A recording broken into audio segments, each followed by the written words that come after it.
What if season 3 का episode 3 काफी मजेदार है क्योंकि इसमें लाल कैप्टन अमेरिका है, नीला जायंट मैन है और सीत का सिपाही यानी कि विंटर सोल्जर है।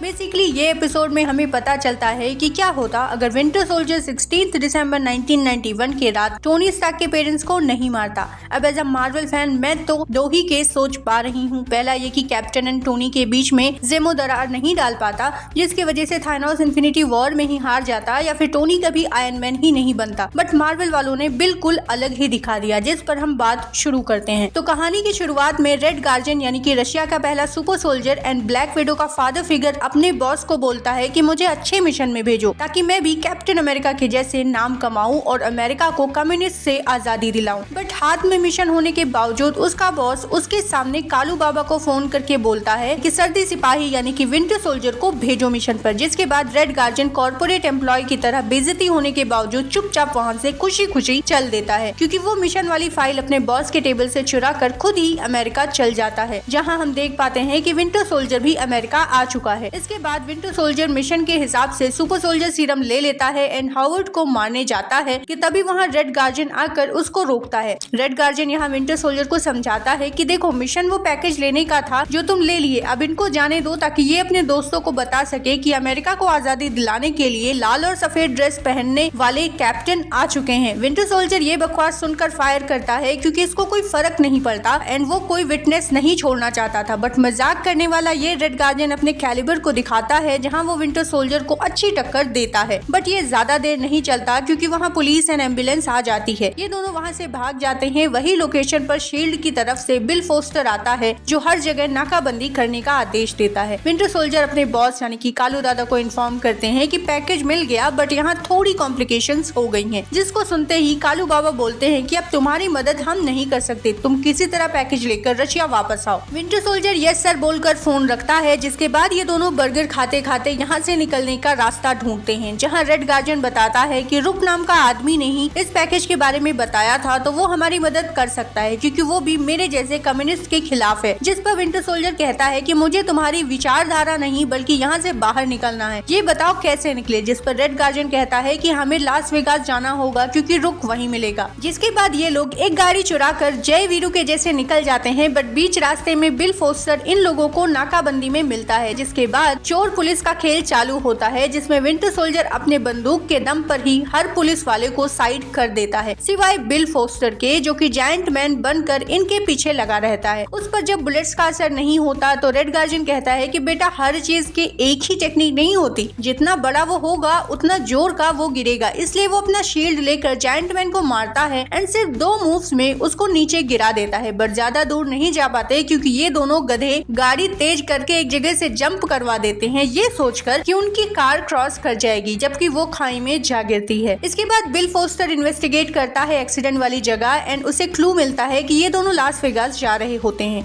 इसलिए ये भी चल देता है। इसके बाद हम देखते हैं कि red guardian and winter soldier में अच्छी दोस्ती हो जाती है। जिसके बाद जब रेड गार्जियन हल्का होने जाता है तो विंटर सोल्जर को रेड गार्जियन का बॉस बोलता है कि रेड गार्जियन को मार दो क्योंकि वो एक लाइबिलिटी है एंड विंटर सोल्जर ओके बोल देता है। इसके बाद ये दोनों रुक के पास पहुंचते हैं जो कि असल में स्टेन था, जो बताता है कि उसने ये इन्फॉर्मेशन के बदले हावर्ड एंड मारिया स्टार्क को मारने के लिए बोला था बट वो लोग जिंदा हैं, जिसके वजह से अब इसकी वॉट लग सकती है। रेड गार्जियन को समझ आता है कि ये भी एक कम्युनिस्ट है, जहाँ स्टेन बोलता है कि हम जैसे लोग को तुमसे फर्क नहीं पड़ता, जिसको सुनकर विंटर सोल्जर को समझ आता है कि कालू दादा को भी इस बात से फर्क नहीं पड़ा कि वो खतरे में है, जबकि रेड गार्जियन जो उसको छोड़कर कभी भी सेफली यहाँ से जा सकता था वो उसके साथ रहा। यहाँ दोनों को अपने ख्यालों में खोता देख स्टेन गोली चलाता है बट विंटर सोल्जर न सिर्फ उन बुलेट्स को अपने मेटल आर्म से डिफ्लेक्ट करता है बल्कि स्टेन को शील्ड फेंक कर मारता है, जिसके लगते ही स्टेन नीचे गिरकर मर जाता है। फिर वहाँ रशियन सोल्जर्स आते हैं इन दोनों को मारने बट खुद मर जाते हैं इन दोनों के हाथों। जिसके बाद ये लोग बिल्डिंग से स्लाइड करके नीचे आते हैं बट इनकी किस्मत इतनी खराब है कि तब तक बिल फोस्टर भी वहाँ आ चुका था। वो इन दोनों के पीछे लगता है जहाँ इस बार सबसे पहले वो जायंट मैन बनकर रेड गार्जियन को पकड़ता है बट विंटर सोल्जर पैर में जोर से मारकर उसको छुड़वाता है, फिर एक पंच में ही मारकर उसको नीचे गिरा देता है। जिसके बाद ये दोनों भागकर एक खाली बिल्डिंग में जाते हैं जहाँ कालू दादा अपने रशियन गुंडे लेकर विंटर सोल्जर को ब्रेन वॉश करने वाला कीवर्ड्स पढ़ता है। बट क्योंकि winter soldier and red guardian की दोस्ती काफी स्ट्रॉन्ग होती है तो वो उनके ब्रेन वॉश वाले वर्ड सुनकर भी नॉर्मल रहता है। वहीं बिल फोस्टर भी पुलिस लेकर वहाँ आ जाता है जिसकी वजह से वहाँ फाइट छिड़ जाती है जिसमें ये दोनों भी पार्टिसिपेट करते हैं। इसके बाद हमें दिखाया जाता है कि विंटर सोल्जर को वापस रशिया में ब्रेन वॉश करके फ्रीज किया जा रहा है, बट उससे पहले विंटर सोल्जर बताता है कि उसने रेड गार्जियन को मार दिया है। बट थोड़ी देर बाद हम देख पाते हैं कि बिल फोस्टर एक पीटी सर से मिलता है जो कि रेड गार्जियन होता है, जिसको वो उसका शील्ड देकर कहता है कि एक बड़ी टीम का हिस्सा बनना चाहोगे, जिस पर वो हाँ बोलता है एंड आगे जाकर जबरदस्ती अवेंजर्स का हिस्सा बन जाता है। इसी के साथ ये कहानी खत्म होती है। अब आप बताओ आपको कैसे लगी आज की वीडियो, एंड ऐसे ही वीडियो मिस ना करने के लिए चैनल को सब्सक्राइब कर लें, क्योंकि न्यू ईयर में काफी कुछ न्यू हम अपने चैनल पे लाने वाले हैं। मिलते हैं अगले वीडियो में। Thank you for watching, stay tuned for more.